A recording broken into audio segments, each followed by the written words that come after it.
Igbo people ekene m unu kene ihe na-emere Igbo ihe asị ma dịla anyị mma na eke dịla anyị mma n'orie dịla anyị mma na afọ dịla anyị mma na nkwọ biko n'ụbọchị nke taata na ozi eji ebe bụ ozi dịla Okongwu Dibia. Okongwu Dibia pụtago wee sị na nne na nna ya zụrụ ya ọfụma enwe mere o ji wee na-ezuzigharị ihe ọ na-ezuzigharị. Ọ sị na mgbe ha pere mpe na-apụtasị ya jee ekpere jee blokoziri jee nka jee nka ma ọ jechaa ihe niile ahụ na ọnwa ha ihe ejetere n'aka ya hapụ ya ka etinye ebe a na-alụ mekaniki, ebe a na-awa nkụ, ebe a na-eme moto paasị, ebe ogodo baskụlụ ka ọ na-alụ n'abanye na o kwesịrị ime ụmụ ihe tek ka wee na-ajụ onye a na-ekwu ihe ọmaghị ihe. Mgbe ahụ nwe ihe dịka tek na-egwu na onye nwe mgbe a mụrụ ya, mgbe ahụ nwe onye ma na teknọlọji na-eji aba ụlọ akwa mgbe ahụ asị gị ọ bụ na ije hụ bụ ya sị na onwe ya ihe pasịta onwe onye mabanye na teknọlọji abụ one of the most advanced something enwe in the whole world. Ọkwa mgbe ahụ nwatakịrị tonite ezijebọghị mana kịta Okongwu ewelugo ọnụ ji si na nne na nna ya zụrụ ọfụma ebe ọ na-achọ ịgwa Ebuka Obi okwu ọ na-alapụta onwe ya na-abụ onwe ya ike na ọkwa m bụ ndị be Okongwu Dibia ihe ya na-emekwa m ebe ọ bụla ma nkwazakwa na onye a bụ nwanne m nwoke maka na asị onye nwanne m nwoke na-agba ajọ ya ji egwu n'ezi ihe ya na-eme nwanne ya ebe ọ nọ. Kịta Okongwu Dibia agbaga ajaghị in a bid to disgrace Ebuka Obi o disgrace ya na onwe ya. Ngwa nụ na-eme vidiyo ya ka unu ọrụ na eze onye nọ na anụ onu ebudere isi ife dị iche. Ọ nwee ife nsị nnọọ ka m bịa hazie maka ịma na ndị Igbo anyị adịghị eji ntị ya n'eziokwu. The other time ekwu maka Ebuka Obi na ife kwesịrị na ọ ga-eme everybody pụta face m mind your business gịnị ya bụrụ ọgbọ gịnị ya bụrụ ofu ife abịa na level gịnị ya bụrụ ofu level maka na ọ na-ada ala ike ije ntị n'eziokwu. Atakwa m unu because I can still remember mgbe ahụ nka pe mpe o nwere ezigbo ife nwee isi eji wee zụ m every Sunday sọsọ ife my parents na-agwa m bụ ijegokwa ụka kefe mee na ije bụ ụka taa bụ Sunday ka ị nọ n'ụlọ ndị otu ị nọrụ n'ụlọ ụka ị nọrụ n'ụlọ na-eme ife ihe eje ọkụ mmụọ ọkụ ya agba iri Wednesday eruo ijegokwa fellowship je fellowship ọsọ ife eji aka onye ọnụ mgbe a na village bụ ịnatago olili ọ bụrụ na ị nataghị olili ya pụta ebe ndị ọgbọ na-ekwu okwu efu ndị ya na-akọ igwoto wee ọnụ ya na-akọ bụ ifela ada eme ahụ one ka ede 12 years natabụ olili na nwa m nwoke ọ natasigo olili kwa aka n'isi jebe katizi nke gba mbọ ka ị nata olili o nwere ezigbo ife eji wee zụ m na-abụrụ ụka wee were ụka fụchichasị anyị brain onwezi ife anyị na-aghọta onwezi ife a na-akọ anyị na-aghọta sọsọ ụka ụbọchị ụka wee gagide fụ ka ị na-aga n'ezi ụbọchị ụka akọba fela da emewu ndị otu ị nọ n'ụlọ ụka na-ege okwuchukwu gị nwa nọrọ n'ụlọ. My parents ịnọkọta kpọrọ m mgbe a chọọ na take school tinye m ọ bụla ebe a na-amụ machine ọ mekanik a na-alụ moto aga eme ihe eme ọ bụkwa so my parents so all the village mothers all the Nigerian mothers parents all the Nigerian parents ife ji azụ mmadụ bụ onye ọbụla ịkpakwala aka n'ọnụ n'imugwe nwa next na ọ ga-agwa ịbụ zụọ nwa n'ụzọ nke Chukwu ka ọ na-atụ egwu Chukwu make ye sure niile put fa na true or and the way of the Lord. Ịpụ na school CRS akwa after ka ekpesi nke otu eme CRS every Friday ya da agụ akwụkwọ ekpere ka a ga-ekpegide chi eji efu onwe ife ya na-agọta na-abụrụ ụka rido onye kpatazi ịpụtazi ya na Facebook gwa ndị mmadụ ife ya bara uru fa akparịba si na ịkparịa ndị ụka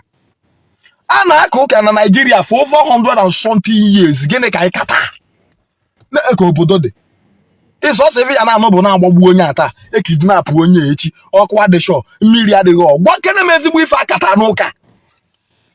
at least ọ bụ na mgbe mpe na my mother kpọrọ mụ a na-akọ m ụdị ọnụ a like na-achọ ịkọ m ọnụ kọọ m ụdị ọnụ a ifela ada emeghị o nwere ife ịmụ a na-alụ na moto o nwere ife ị ga-alụpụtanwu o nwere ị nọla ebe ndị otu ị nọ na school of tech na-amụ ka esi alụ ife ịkọ mụ na ndị otu ị nọ na kọmputa house na-amụ maka kọmputa ọ bụ na na-akọ m ụdị ọnụ afọ mgbe mpe ka kịta akago m ịnwe aka ọrụ akago m ịbụ one of the biggest engineer a na-ekwu okwu na ụka enu ụka anụ ụka ijegokwa fellowship ijegokwa intervention adoration ọkwụ ndị otu jee na ewere ụka fochichasị anyị brain onwezi ife na-aba n'isi ọkịta ka ị ga-asị njekwa school of tech brain efu na-ewerugo desperado nwuchisie ka ebe ya na-akụzikwala ya na-aba isi mana ọ bụ na mgbe afọ mpe na-eji all this thing creativity kọmputa ụmụ ife a na-abasịlụ mmadụ uru wee zụọ anyị business technologies wee zụọ anyị ka kịta mma bụ ụbịam lụdebe dibịa ejezina na ọnwa ọrụ inye mụ na-abụrụ ụka nkwuo maka ụka ebe ịtakụrụ m gwa na Ebuka Obi that 100 days fasting and prayer oge ebudatala anya were lụọ school of tech ọ ka nwee ụmụazị aka na-azụ azụ kịta ọ ga-abụ eti ife na the school ọ ga-abakwuru echiritu ọ ga-abakwuru fa ọ ya abala ụmụazị ya Ebuka Obi ihe ege enukwu na ya lụọ school of tech ime the price adị low eje na the school na-erejista onye ba o register ọgụba akwụkwọ ebe a ana m gosi ndị mmadụ temụmụ injinia ma medical engineering mmanya ka esi arụ ife onwere ife dị ka ọrụ aka ọ bụrụkwa pure water factory ịlụa enweghị ike ndị youth nọ si na Anambra enweghị ike nwa ọrụ